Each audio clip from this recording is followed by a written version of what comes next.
Hey everyone, welcome back to Injecting Knowledge. I'm Nurse Kaylee and today we're diving into ventilation, one of the most critical topics in respiratory care. Whether you're a nursing student or just curious about how ventilators work, this video will break it all down. Let's get started. Mechanical ventilation is a life-saving intervention that supports or replaces spontaneous breathing. It's used in cases of respiratory failure, surgeries, and critical care situations.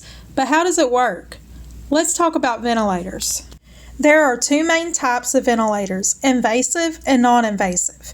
Invasive ventilation requires an endotracheal tube, or an ET tube, or tracheostomy. A non-invasive ventilation uses a mask interface, like a CPAP or BiPAP. Now let's explore some different types of ventilatory support. Ventilator settings are customized based on the patient's needs. Here are the main modes you'll see in clinical practice. Now bear with me as we go through these different modes and different settings of the ventilator. First up, we have AC, which is assist control. This is when the ventilator delivers a preset tidal volume with each breath. This is ideal for patients who can initiate breaths but need full support. Second, we have SIMV, or synchronized intermittent mandatory ventilation. This delivers a set number of breaths while allowing spontaneous breathing. Third, we have PSV. This is pressure support ventilation. This is used to help wean patients off ventilation by assisting spontaneous breaths. And last, we have CPAP and BiPAP. This is a non-invasive method for improving oxygenation in patients with conditions like sleep apnea or COPD. Now let's break down the key ventilator settings that you need to know. Tidal volume, also known as VT, is the amount of air delivered per breath, typically set at 6 to 8 milliliters per kilogram of ideal body weight.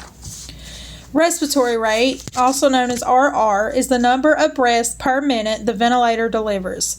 The normal range for this is 12 to 20. FiO2, which is fraction of inspired oxygen, is the percentage of oxygen delivered to the patient. And PEEP, positive end expiratory pressure, keeps alveoli open and improves oxygenation. And pressure support helps reduce the work of breathing in spontaneously breathing patients. Ventilators have alarms to alert us of potential issues. Here are some common ones. A high pressure alarm could indicate a blocked ET tube, a bronchospasm, or patient coughing. A low pressure alarm might mean a disconnection or air leak, and an apnea alarm indicates the patient is not breathing and requires immediate attention. And that's a wrap on ventilation basics. We covered ventilator types, modes, settings, and troubleshooting. I hope this helps you feel more confident in understanding mechanical ventilation.